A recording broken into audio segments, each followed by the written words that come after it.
श्रीराम समर्थ. संतांच्या संगतीचा परिणाम. जडीबुटीवाल्यांजवळ एक गोळी असते. ज्याच्या अंगात विष भिंते आहे अशा माणसाच्या जखमेवर ती गोळी नुसती ठेवतात. ती सर्व विष शोषून घेते. नंतर तिला धुतली की ती पूर्ववत होते. त्याचप्रमाणे सत्पुरुषाच्या संगतीत आपले पाप शोषून घेतले जाते आणि पुन्हा तो सत्पुरुष स्वतः शुद्धच राहतो. सत्संगती मिळेल, पण ती टिकणे फार कठीण काम आहे. साधारणपणे ज्या विषयाची आपल्याला आवड असते तसलीच संगत आपण बघतो. मीच वाईट म्हणून मी वाईट लोकांची संगत धरतो. विषयात दोष नाही, म्हणजे नुसते विषय बाधक होत नाहीत. विषयी लोकांची संगत मात्र फार बाधक असते. संगतीने आपल्यावर बरा वाईट परिणाम होतो. विषय मागूनही जो ते देत नाही त्यापासून परावृत्त करतो तो संत. विषय तृप्तीसाठी जावे आणि निर्विषय होऊन यावे हा संत संगतीचा परिणाम. ज्याची संगत केली असता भगवत प्रेम प्रगट होते तो संत जाणावा. अशांची संगत केव्हा होईल ही तळमळ असावी. विषयाची गोडी फार, पण तो सुटावा असे वाटू लागले म्हणजे भजन पूजन करणाऱ्यांची संगत धरावी. वाईट विचार मनात आले की नामाची जोड ठेवावी. आपला सर्वांठायी भगवत भाव वाढू लागला म्हणजे संतांची प्रचिती येते.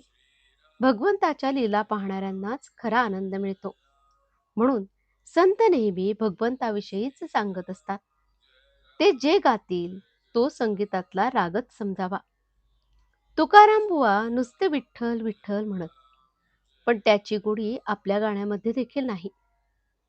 खरोखर संतांना आपल्याविषयी इतकी कळकळ असते, आपल्याला ती कळतही नाही. संत आपल्या हिताचे सांगतात, पण आपले मन विषयात वावरत असल्याने त्यांचे बोलणे आपल्या मनात पूर्णपणे ठसत नाही. औषध कडू असले तरी रोग झाल्यावर आपण ते घेतोच ना. मग प्रपंचातल्या व्याधींनी त्रस्त होऊनही आपण संतांच्या हितकारक बोलण्याकडे का दुर्लक्ष करावे.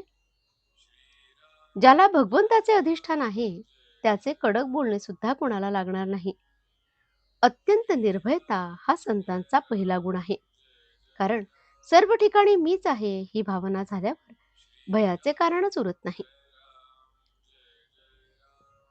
आई पण जसे सगळीकडे सारखे त्याचप्रमाणे सर्व संत एकच भाषा बोलतात.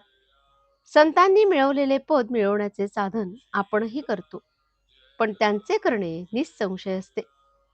तर उलट आपण नेहमी शंकाच व्यक्त करीत असतो. डोळ्यात खुपणारा खडा काढण्यासाठी त्यात लोणी घालतात. त्याने न खुपता खडा बाहेर पडतो आणि डोळा थंड होतो. त्याचप्रमाणे संतांची वाणी गोड मऊ हितकारक असते, तसे आपण बोलावे. आजचे बोधवचन. आपली भूमिका थोडी तयार असल्यास संत संगतीचा परिणाम होण्यास वेळ लागणार नाही. जानकी जीवन स्मरण. जय जय राम.